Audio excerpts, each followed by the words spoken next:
Hey people, it's me again. I want to just do a short video on hypocrisy.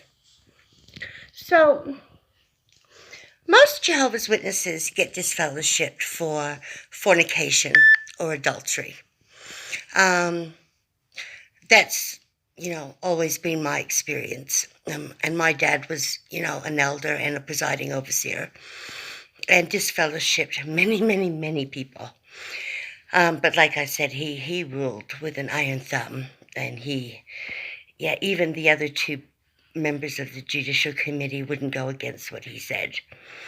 Um, but just to show the hypocrisy of it, my dad worked for a company called Amherst, and they sold like door moldings and stuff. And he had a territory that he had to do. So he was basically a traveling salesman. Now, I've already explained my adoptive mother, Raylene's childhood. But not only was there incest, 3 boys and 3 girls sleeping in one bed, a lot of incest was going on. But then her own mother was a prostitute, and she also let men have sex with Raylene for beer or cigarettes. And that's sad, it is, but it really, really fucked up Raylene. She's by the age of 14, like they were going to put her in a mental hospital for life. Anyways, Raylene doesn't like sex. Okay, she never has. And you can't, when you're a victim of childhood sexual abuse, especially the abuse that she suffered, which was not only her own brothers doing it to her, but then strangers, her mom was allowing. I totally understand that. And, personally, it's not something that I've ever really enjoyed either. But she's extremely she doesn't like it at all. And of course, John, he's a red-blooded man, and Jehovah's Witnesses believe that you can't say no to your husband, and so she didn't. But there were many times where we heard her sobbing because John would force her with physical force, which is allowed in the JWs. But John, every Wednesday night, he would go to Owen Sound in Ontario to do business, drive out that way. So he was away every Wednesday night. And I'm sure anybody that knows anything about Canada or Canadian law, prostitution is illegal. So the prostitutes would stand on the highway or on the freeway, and like they're hitchhiking, and then the man would stop and discuss business, and then go somewhere, either to a motel or into the woods, wherever, and money and services are exchanged. So it would have been about 1977. So I would have been, about 9. John came home, Dad came home from his trip at Owen Sound, but he came home early.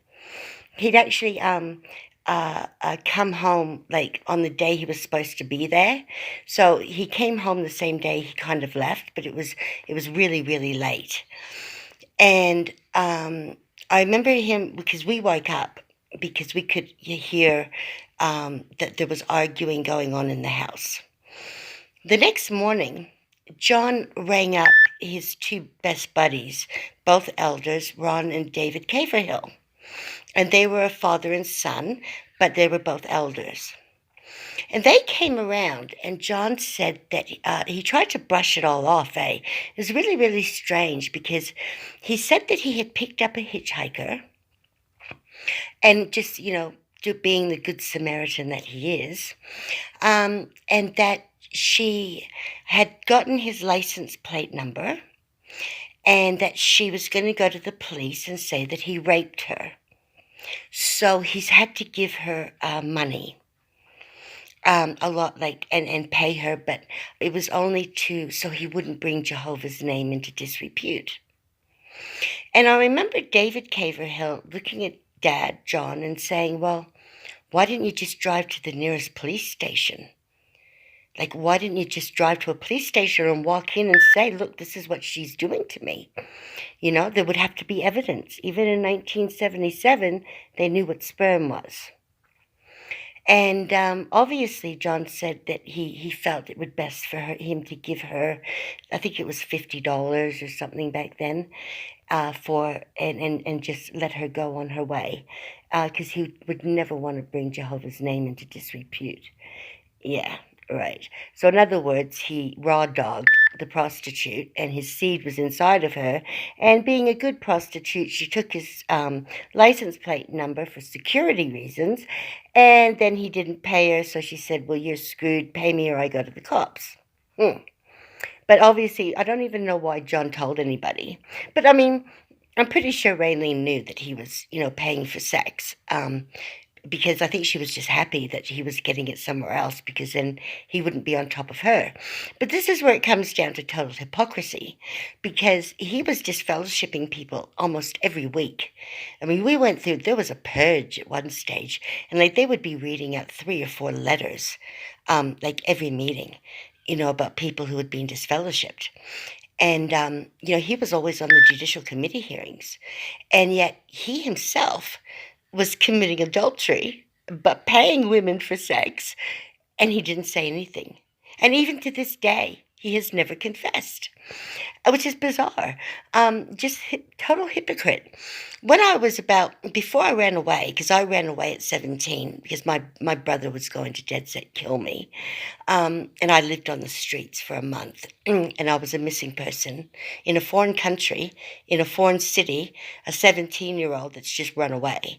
And I was missing for a month, and then they found me, the police. Anyways, just before I ran away, I remember John calling me into the study, and he'd written a poem, and it was called The Hooker. And he tried to explain to me, he said, I'm sure you remember that time, back then. And I just like, oh yeah, the hitchhiker, the one you paid, who was going to accuse you of rape. And he said, yeah. He said, look, everybody makes mistakes. Because I've made mistakes. I've done things that are wrong by biblical law. He said, but the thing is that Jehovah gave me a feeling in my stomach that I didn't have to confess my sins, because I'm an elder and I'm the presiding overseer, and it's my job to judge others for Jehovah, but not to be judged by others. And I just sort of looked at him and I'm like, so you're just confessing to me that you're paying prostitutes for sex, but Jehovah's giving you a feeling in your stomach that you are exempt from having to confess, because God's telling you this. Right, okay, good. So just goes to the utter hypocrisy. And it's just rife, it's rampant within the JWs. I mean, the people that confess are stupid. Because I tell you what, the people they're confessing to are doing the exact same damn thing. When you get teenagers that are horn dogs, and they can't have sex before marriage, they're jumping into marriage at the age of 18, children, basically, no experience, then, they pop out a kid or two, and after 5 years, they realize they're not really compatible and they don't like each other, but hell, we have to stay together till the end of time. Forever. Forever and ever. Forever and ever? Like, you can never get divorced, so you got to go through Armageddon. Then you've got to live forever with this person that you despise. And yeah, hell, I'd be disfellowshipped and want to die for that as well. I mean, they just the whole thing is ridiculous. It's just ridiculous. You're not going to stop people from having sex. So change the rules.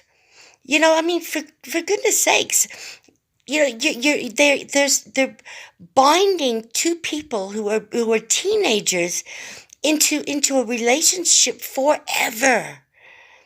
there has to be a way that, you can get divorced because you realize you're just not compatible and you were just too young, and be able to annul the marriage or divorce amicably, and not have to go through the whole disfellowshipping or adultery or anything like that, because you want to be free.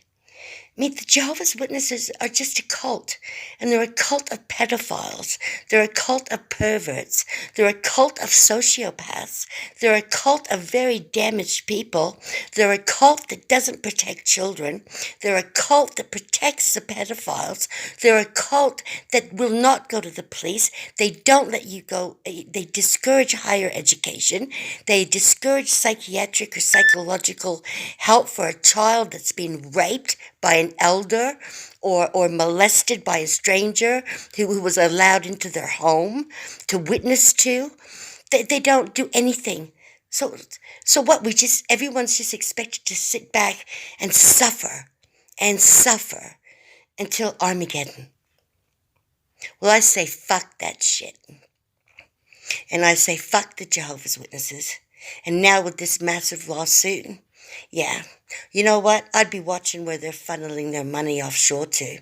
Because my bet is the 8 members of the governing body could very well end up getting indicted for the cover-up for decades and decades.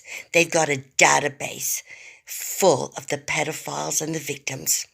And I tell you, wouldn't surprise me if the Cayman Islands or the Seychelles are having money funneled through there, and that they declare the start of the Great Tribulation and they fuck off to a non-extradition treaty place like the Seychelles, or a safe place where they'll continue giving direction to all the witnesses while they're living it up on an island on all the Jehovah's Witness money.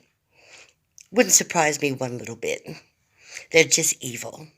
But anyways, just wanted to vent about hypocrisy. So, peace out until the next video. Bye.